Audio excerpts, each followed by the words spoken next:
Hello again and welcome to Lansing Pulse. My name is Tim Vandall and with me as always is our Public Information Officer, Ken Miller. This will be a special edition of Lansing Pulse today.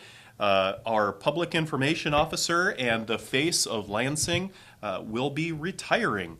And so I will be conducting the interview and talking to him about his time in Lansing and his experiences here. So people know you as Lansing's Public Information Officer for the last 20 years, but where were you before that in your younger years, professionally and otherwise? Sure.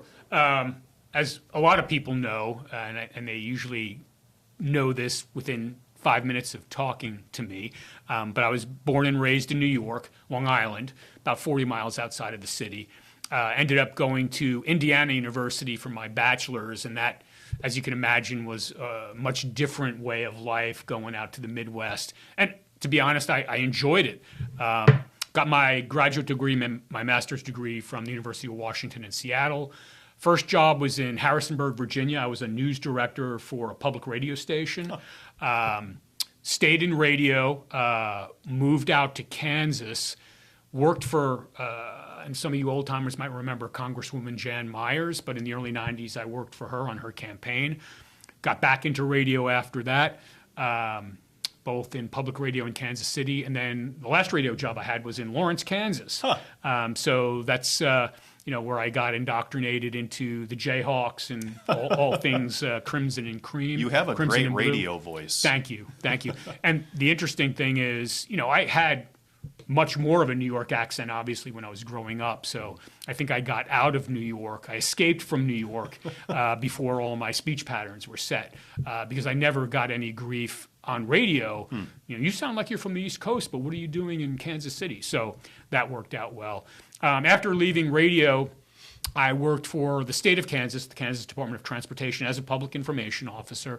Had a job as an executive director of a group that lobbied for highway improvements in the Midwest after that. And actually for about 2.5, 3 years, I worked for an organization as an executive director called the Midwestern Innocence Project. And we used DNA samples to try and prove inmates' innocence, people who were incarcerated wrongfully. As I was getting ready to leave that job, the Lansing job came open back in 2006. The Main Street Project was my first experience with the fine business community and citizens of Lansing. And I've been here ever since. Yeah. That's fantastic. Yeah. Do you have family in the area? I do. I'm married. My wife, Ann, is an oncology nurse at, it's called University Health now, but it's the former Truman Hospital. My daughter, Grace, is married, and she's turning 30 this year. Hopefully she's not going to see this part of the video. But she went to Lawrence Free State High School, William Jewell College, played volleyball in college. Really one of the highlights of my last 15 years, I would say, is just videotaping a lot of her volleyball and putting together videos. And I still have some of those I'm going to share with her and hopefully her kids someday. That's kind of neat. But that's the immediate family in the area. My dad, who is 94 years old, still alive, is actually in the house that I grew up in on Long Island. Wow. And he's still kicking. I married into a family that's from Oklahoma, so we get the chance to visit those folks quite often. And I think they get a kick out of me, and I get a kick out of them, because it's a little different the way we were brought up and raised and what we say and do. But I love them like family because they are family. Cool. Yeah. One thing that I will say as a coworker, especially when Grace was in college, you could tell how proud of a father you were, and every time I would come in and talk to you, you would tell me about Grace's most recent game at William Jewell University, and it was just fascinating and wonderful to see your face light up talking about Grace and talking about Ann, too. You have a wonderful family. So you were originally brought on to provide support for the K7 enhancement project in 2006. And how did that go? and how has the city changed because of that project? Well, it went, for me personally, it went well. And Mike Smith, who was the city administrator at the time, was very upfront with me and said, look, we're bringing you on. We've created this position. I think it may have been partially funded by KDOT, but mostly by City of Lansing as a consultant at that time, because I think Mike and John Young, who was the Public Works Director at the time, knew this was such a big project and access to businesses, residences along K7 was going to be affected, and they wanted somebody who could be available to answer people's concerns, and I did a lot of that. I mean, it was a good position to create because a project that size is going to cause a lot of disruption. And professionally for me, and I think Mike Smith would tell you this too, it gave me an opportunity to do the job, learn about the city, learn about the characters in the city, and I think based on the job I did, Mike and others saw that, maybe this is a good idea to have this position, and created the public information officer position permanently after that project was over. You touched on it, but it is fascinating. On that project, you were probably dealing with staff, elected officials, and so many of our business owners up and down that K7 corridor. So that probably gave you a fascinating insight to the key players of Lansing, I would imagine. Absolutely, and it's, I knew we were going to do this interview today, and I was thinking back, and I started listing like, okay, here are some of the businesses that I remember, and business leaders and business owners up and down the K7 corridor who I worked with, dealt with, listened to, took the abuse from, and a lot of them aren't here anymore. Some of the businesses are still here, but the ownership or the leadership of those businesses has changed. But no, you're absolutely right. I got a lot of good personal intel on who, as the PIO position was created a couple of years later, I already kind of knew who the movers and the shakers were in the community, and not just business-wise, but governmentally, because, and as you well know, I mean, we deal with other cities in the county, we deal with the county, there's economic development organizations, and I, as a consultant on the Main Street project, I got to learn who was who and what was what before I even became a permanent employee. Now, without using any names or businesses or anything, do you have any unique stories from dealing with people on that Main Street project? Most of them are probably less than positive, and that's because, and I don't mean that to insult anybody, but when I was working face-to-face or personally with people who were affected by that project, 98% of the time they were angry about something. Yeah, people are frustrated with construction and access. I can remember when I was the consultant in 2006, 2007, I was actually officing out at the old Public Works offices, which are now the Parks and Recreation offices, 108 South 2nd Street. And I can remember sitting, I was in the conference room with my laptop and whatnot, and I can remember sitting in there, and one irate business owner came in while John Young and I were sitting there and started pouring trash on the table. And he said, "This is what I'm putting up with every day from people who are working on the project." And I mean, it was probably one of the darker moments because we ended up having to get a restraining order against this business. This business owner is no longer in Lansing, so don't start trying to think about who could this be now. But that showed me, and I guess we shouldn't have been surprised. Like, people really are upset if they perceive that the city or the contractors are doing something that's going to prevent them from conducting business. And to a certain extent, I understand that, but coming in and yelling and throwing trash on our table is not the way to go. I've known you for 10 years and I've never heard that story, so that's fascinating. Wow. Well, that's really interesting to hear. Another thing that is kind of fascinating, because you have so much institutional knowledge here in Lansing. So you have served under, is it 5 mayors during your tenure? Let's reel them off here. So Ken Bernard was here, and I loved working with Mayor Bernard.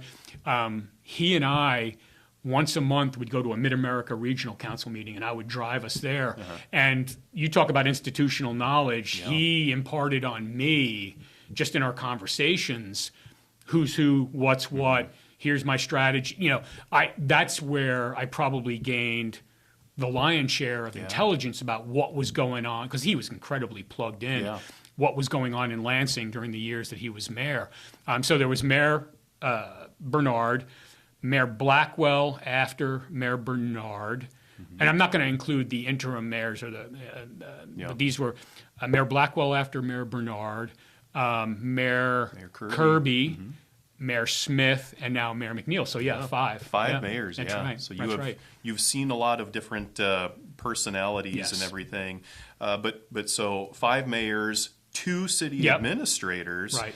So talk about some of the differences in leadership styles and the way they would communicate with you. Yeah. Well, as I mentioned, Mayor Bernard, I got to communicate with him on a very informal basis at times, and I appreciated that because it was just me and him, and he could let it fly if he needed to, and to a certain extent, he would let me let it fly. You know, I was always a little careful because I trusted him, but you know, you don't want to say anything too damning. But Mayor Blackwell, you know, as many people know, he only served for I think a little bit more than a year. Unfortunately, passed away at our fishing derby. So I knew Billy Blackwell a little bit because he was a council member before he was mayor, but there wasn't a ton of interaction. Mayor Kirby, when he came on board, and obviously came on board because he was the council president when Mayor Blackwell passed away. I had known Gene as a council member prior to that, and what I appreciated about Gene, there were a lot of times where he would come in early in the morning and would come in and say, here's what's going on, or can you help me with this? And, you know, as you know, I'm an early riser and I'm usually at work by 6:30 in the morning. You know, Gene was not averse to coming in at 7 a.m. and we'd get a chance to visit for half an hour before anybody else was around and, you know, talk shop. So I appreciated that because, again, that was another way for me to get a different perspective on what was going on in town. Absolutely. After Mayor Kirby, of course, Mike Smith, who was the city administrator, became mayor. And, you know, Mike and I have had a long relationship. And Mike is somebody that we probably talk as much about football as we did about what's going on in Lansing. He's a great football fan and football coach for that matter. But, you know, that was a pretty easy transition because I already knew Mike. I worked with Mike and him. And what I appreciated about Mike's management style is that he was pretty much hands off. You know, he let you do. I think he trusted those of us who had experience in the jobs that we were doing. And I felt that that was an advantage for me because I knew what I was doing.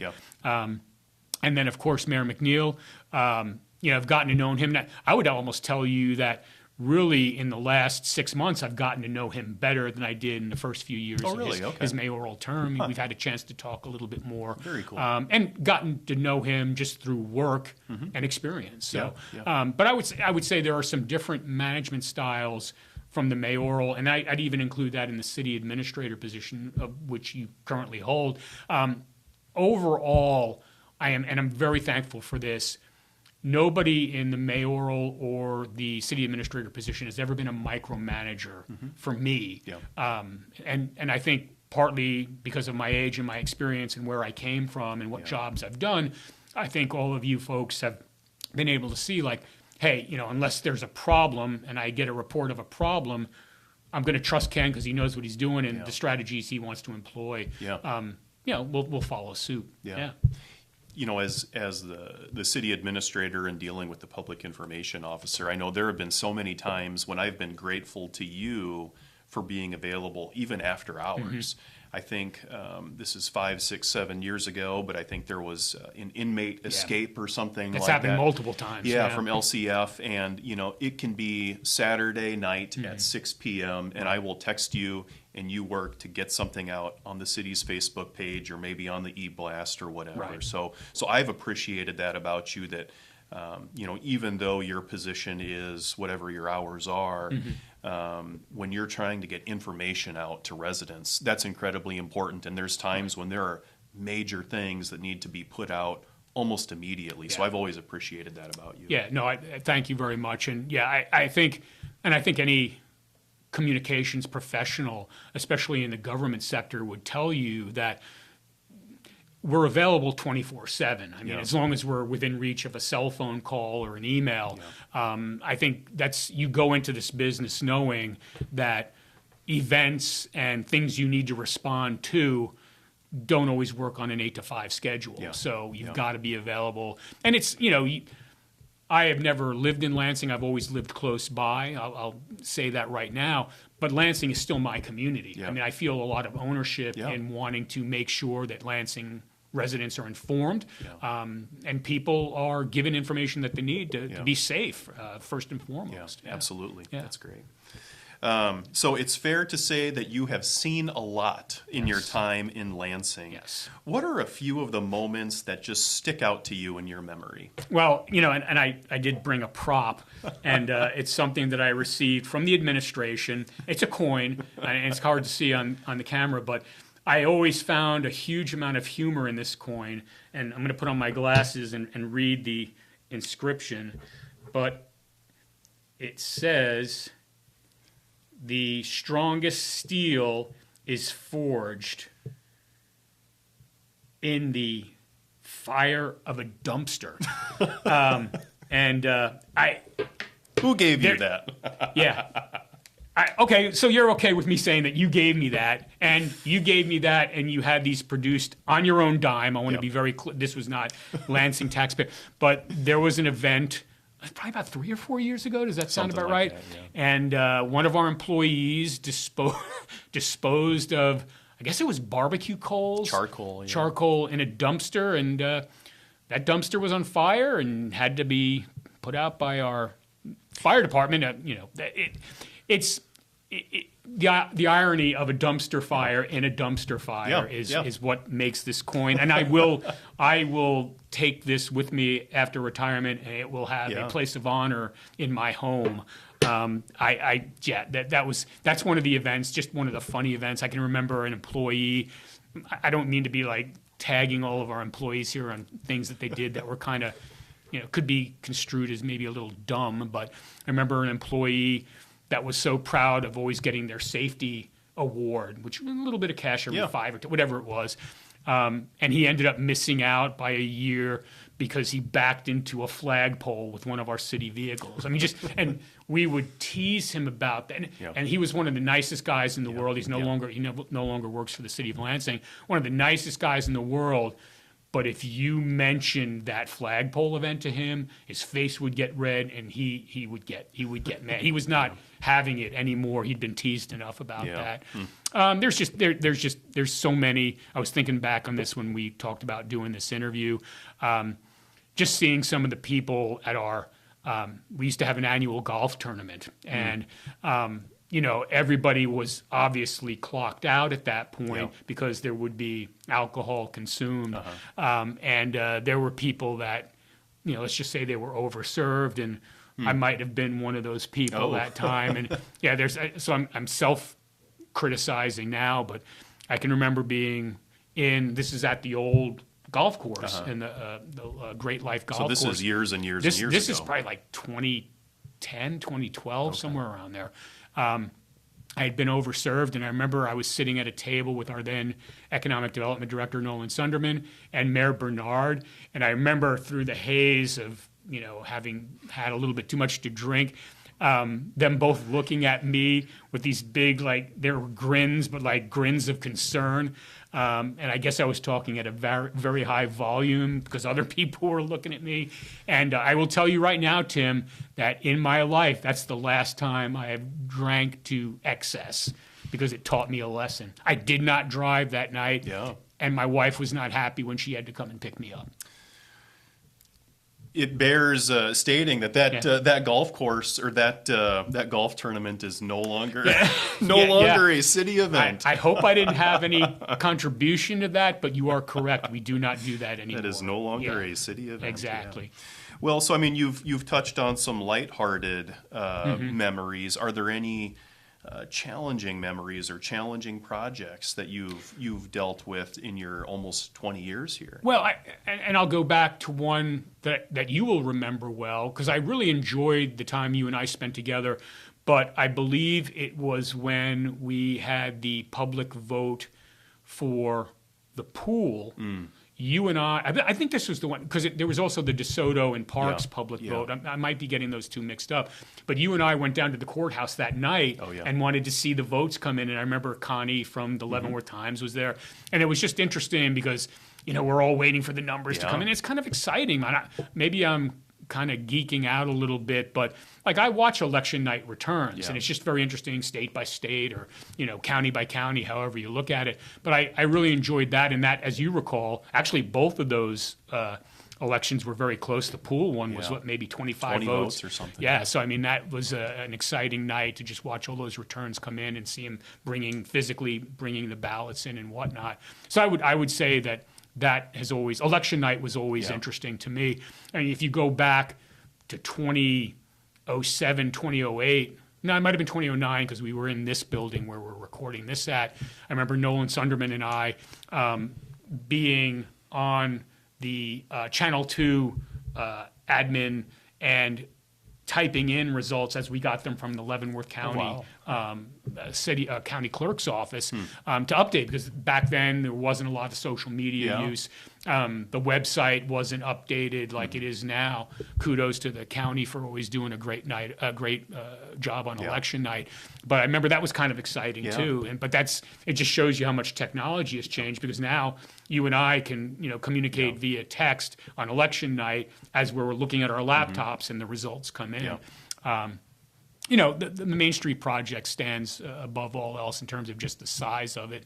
I remember when it's after the money had been approved and we were getting ready to do the softball, baseball fields out at Bernard Park and interviewing Jason Crum, probably about a year or so. It was after the construction had started. But it was just interesting to me because he was able to stand there and point. And in the background, we had these, kind of brown fields. And we did a video on that. And I mean, that's a good way for those of you that are interested, whether it's Lansing or any place else, is going to an entity's YouTube page. And you can kind of, as long as those videos aren't deleted, you can kind of get a history of the area too. So that's always been very neat. And I can imagine myself a year from now after being retired, like, oh yeah, I remember that, and then going and pulling up a video for when it was done. That's fascinating. You bring up those sales tax elections for DeSoto Road, Bernard Park, and the Aquatic Center. From my vantage point, that is fascinating because we have seen sales tax elections fail in so many different communities on both sides of the metro. And I think you, as the public information officer, did such a great job getting out information to our residents so they would understand it's not a property tax, it's a sales tax. And even with that sales tax, we're still less than most of our neighbors. So, I mean, you are kind of one of the unsung heroes in terms of getting Bernard Park improved, getting that aquatic center built. So I know me as the city administrator, I am just so grateful to you for the job you did. Like I said, at a time when those things are failing all over, we had two major sales tax issues pass. Again, sales tax, not property tax, but you just did a fantastic job educating our residents so they could see what that sales tax election would go for. Well, and I think the education part that you mentioned right there at the end, it was important that the materials that we put out, and you helped write or wrote a lot of stuff, and I might have edited it, so you deserve as much credit too. But we always had to keep in mind, we cannot advocate one way or the other. This is an educational brochure, Facebook posting, website story, whatnot. It had to be very balanced, very factual, no opinion, no emotion in it at all, and let the chips fall where they may. I mean, I know, especially with the pool, it was such a close election, and judging from after, it passed, just there were a lot of people that were upset about that. They didn't want to see that happen because whether it was mistakenly or however, they thought it was going to impact their property taxes, and it was really more sales tax related. But it's really important to know that while we're providing information, and this is true beyond elections too, I always, and I think we as a team, staff-wise, we try to provide information and take the emotion out of it and keep it very factual. Yeah. And it's, we're recording this in September of 2025. I think it's gotten more difficult because I think it's become more difficult as a local government, and this isn't just in Lansing, this is everywhere. Government is a little bit under fire right now, and it's just because of prevailing political attitudes. And that's not based on right, left, or center. It's just the way it is, So that's probably been the biggest change that I've seen in my 20 years here. Obviously, the advent and growth of social media, but also the way people who use social media to comment on things, it's really, a lot of it's taken a dark turn. And I would say that it's very important, whether you're the public information officer, communications director, city administrator, we've just got to try and keep that in mind when we respond. It's important to respond, but you've got to really think your response through now compared to 10, 15 years ago when I think it was a little bit easier. Well, let's try to end on a positive note. Sure. Talk about your plans for retirement. Are you staying local? Are you going to travel? I want to hear what the next chapter of your life has in store. So I've been asked this question a lot since probably in the last 6 months. I've kind of announced when I was going to be leaving. And my glib response to anybody that asks me that question, what are you going to do in retirement, is whatever the hell I want, right? So there's that New Yorker coming out. That's That's right. But I mean, seriously, and Lansing has afforded me an opportunity to do a lot of video, learn about video editing and whatnot, and plus with my radio. So I think I'm going to be doing a lot of video. My daughter and I did a inaugural podcast a few months ago that I'm still playing with. It's posted out there, shameless plug. But I think I'll probably do some more of that with her. And at the bare minimum, which is what I want to accomplish with that, is I just want to have a family history, where she talks to me, I talk to her, and it's chronicled, it's in video form. I think one of the things that I regret a little bit is, and my dad's doing well, but he's 94 and he doesn't remember everything like he used to. I had tried to interview him 7 or 8 years ago, and he just got too emotional for him to some of the things that we were talking about. So we're kind of missing out on a record of, he was born in 1931 and has memories that are going to kind of be lost with him when he goes. So I don't want to have that happen as we move forward in our family generations. So I think I'm going to be doing a lot of that. As you well know, and we were kind of chuckling yesterday, I really love playing pickleball. I see that as being a way to kind of stay, in good health moving forward. And so any way I can help you, even in retirement, to get those pickleball courts going wherever they might end up. Kudos to Leavenworth for their beautiful pickleball outdoor courts that they have now. So that's another thing I look to do.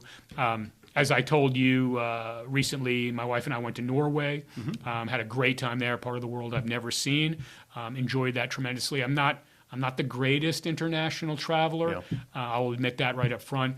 But I could see us doing another trip somewhere abroad. So I'm looking forward to that. I also really like college football, and I like going to different stadia to see. I went last year to Bloomington, Indiana, where my alma mater played.